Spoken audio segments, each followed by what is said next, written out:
इस तरह आप जितनी मर्जी तय लगाते रहेंगे, आपके कबाब बिल्कुल कभी भी नहीं ख़राब होंगे और अच्छे से जिस तरह आप रखेंगे वैसे के वैसे फ्रीज होंगे।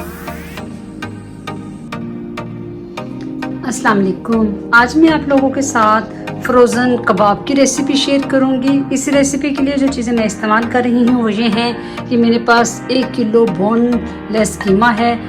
ये जो चिकने वाला कीमा है ये वो है।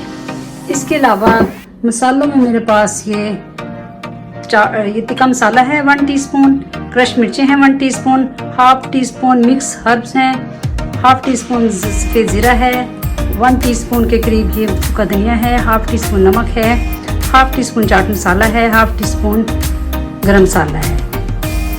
इसके अलावा 1 टेबल स्पून मैदा है, 1 टेबल स्पून कॉर्नफ्लावर है, 1 टेबल स्पून हरी मिर्चें हैं, 2 टेबल स्पून के करीब ये शिमला मिर्चें हैं ग्रीन वाली, 2 टेबल स्पून रेड शिमला मिर्चें हैं, 2 टेबल स्पून हरा धनिया है जिसको मैंने चॉप कर लिया है, 1 टेबल स्पून ये जिंजर है अदरक जिसको मैंने चॉप कर लिया है, 2 टेबल स्पून ये प्याज है जिसको मैंने कद्दूकश कर लिया है, 2 टेबल स्पून गाजरें हैं। तो चलिए स्टार्ट करते हैं। और इसके अलावा थोड़ा सा कुकिंग ऑयल है। ये देखिए अब सारी सब्जियां डाल देंगे हम कीमे में।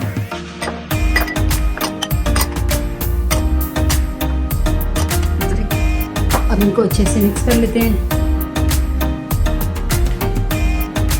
अब ये देखिए अच्छे से सारा मसाला मिक्स हो गया। अब इसके कबाब बना लेंगे। इस तरह से लिया,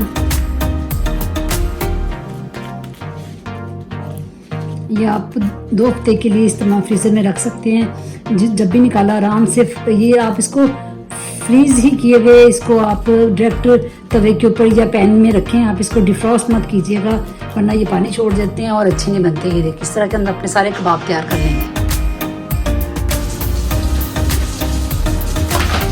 ये देखिए इस तरह की मैंने शीट जो है ना इसके अंदर बिछा दी है।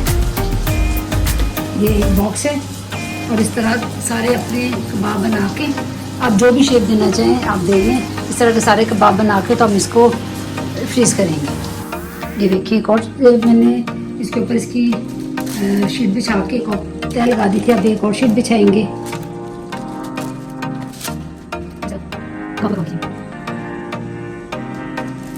इस तरह आप जितनी मर्जी तय लगाते रहेंगे, आपके कबाब बिल्कुल कभी भी नहीं ख़राब होंगे और अच्छे से जिस तरह आप रखेंगे वैसे के वैसे फ्रीज होंगे।